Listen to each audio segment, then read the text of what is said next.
This is a new series in the Budget Drams Whisky Review channel.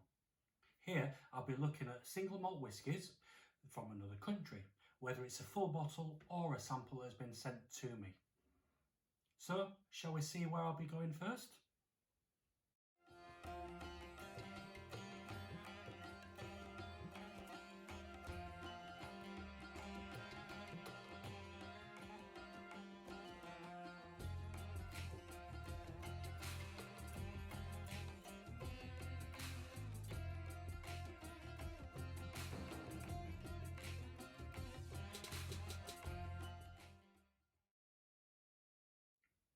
Welcome back. So as we know, we're heading over to India today and we're looking at the Amrut Fusion. Now the reason why they call this fusion is because they use locally sourced barley in India and they fuse it together with lightly peated barley from Scotland, hence the name. Now this distillery has a nice connection to me personally. Two reasons. Firstly, this was a 40th birthday gift from my dad, which was a few weeks ago. So thanks very much, Dad, if you're watching. And secondly, my dad was actually born in India and he really wanted to get me an Indian whiskey. So he asked me which one what I would prefer.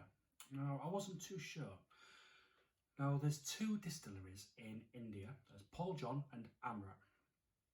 Now, after doing some research, it turns out that the Amrut distillery is in Bangalore. And it so happens to be the place where my nan and granddad were from before they came over here to the UK. So, yeah, it does have a nice connection with me. So this is the reason why I chose an Amrut whiskey. Now, the Fusion is bottled at 50%, and so it's got a really nice ABV already, and it averages a retail price of £50.48. However, my dad managed to get this for about £49.95, I believe. So it's pretty much on the border of budget. Now, it is matured in American oak casks. It is natural in colour and is non-chill filtered. And this particular bottling, or Amrut in general, but also this bottling, they've won loads of awards since they released it. And just looking at the tin, there's a sticker on there that Jim Murray actually awarded it 97 points in his whiskey Bible. So yeah. Now, just one other quick thing. It comes in a metal tin. Now, a lot of standard bottles come in either no packaging, or it comes in a cardboard box or a cardboard tin. But this is all metal. But they also put in this little booklet here. I don't know if you can see that. Now, in here, it gives a little bit of information about all of their releases. Now, I'm a sucker for little bits of information like this. I'm one of those that will read every single letter on the packaging and the bottle. So I thought that was a really nice touch. So anyway, let's have a look at the whiskey itself. Okay, so like I said, it is natural in colour, and I don't know if you can see that. It's a nice golden yellow colour. And looking at the legs though, it's not that thick, or they're taking very, very long time to arrive.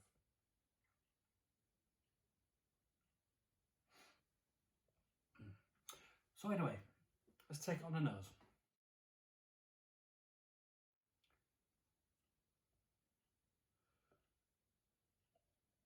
Okay, there's some peatiness there, but I was expecting a little bit more. but I'm getting lots of oak.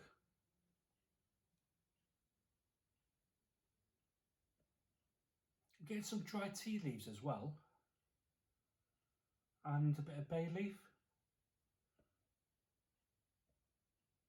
And I know that this is natural in colour, so there's no E150 in it at all. I am getting a little bit of toffee. Or is it caramel? Yeah, I think it's caramel. And there is some vanilla and honey in there as well. So, let's have a look at the palate. Sliante.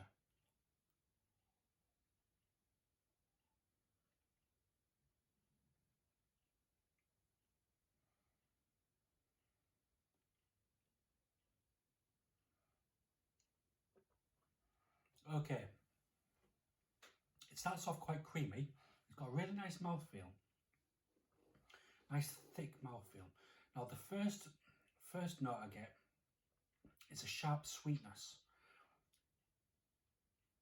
But that pretty much disappears straight away. And it's replaced by peat, which I found lacking in the nose. I mean, don't get me wrong, I did get some peat, but I was expecting more on the nose. But here it's more on the palate. There's a little bit of smoke there as well. Try again.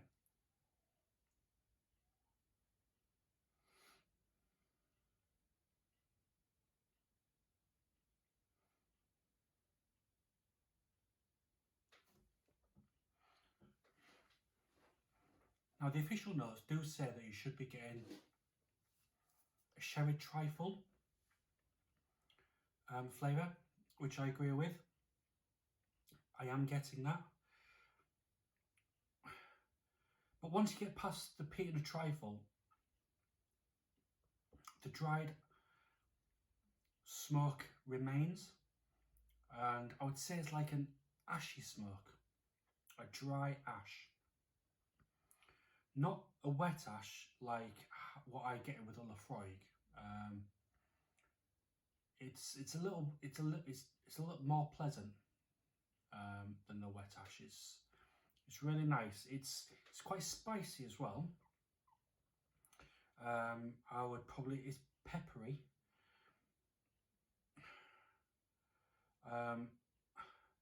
Maybe a little bit salty, not too much, but the smoke is still there. Okay, on to the finish. Okay, so the smoke, which took over all of the other flavours right at the end of the palate, is dominant through the finish. It remains right throughout, and it stays dry, and the spiciness as well is still there. With I'd probably say white pepper, but I would say it's a medium to long finish,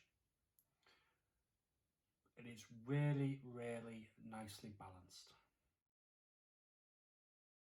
Okay, so I went into this not expecting much, purely because it's a whiskey from a country that is not well known for making whiskey. How wrong was I? I've certainly changed my mind, and I'm actually quite excited about trying more whiskies from India. Now, I wouldn't say this is a beginner whiskey. I certainly wouldn't recommend giving it to somebody who's just starting on their whiskey journey if you have a bottle of this yourself. But if you are wanting to try an Indian whiskey, or if you like a decent ABV and with a bit of peat, then yeah, definitely. I would recommend this. Absolutely. I really do like this whiskey. They've done really well, and I can see why it's won so many awards. So I'd be interested to know your thoughts on this if you tried it. I have seen it out on social media and other YouTube channels, and they have this whiskey has always had quite a good rating, and I do agree with them. But it'd be interesting to know your thoughts. So let me know in the comments. But don't forget to subscribe and like my videos and hit that bell notification icon. And check me out on my other social media channels. So in the meantime, thanks for watching, guys, and Sliante.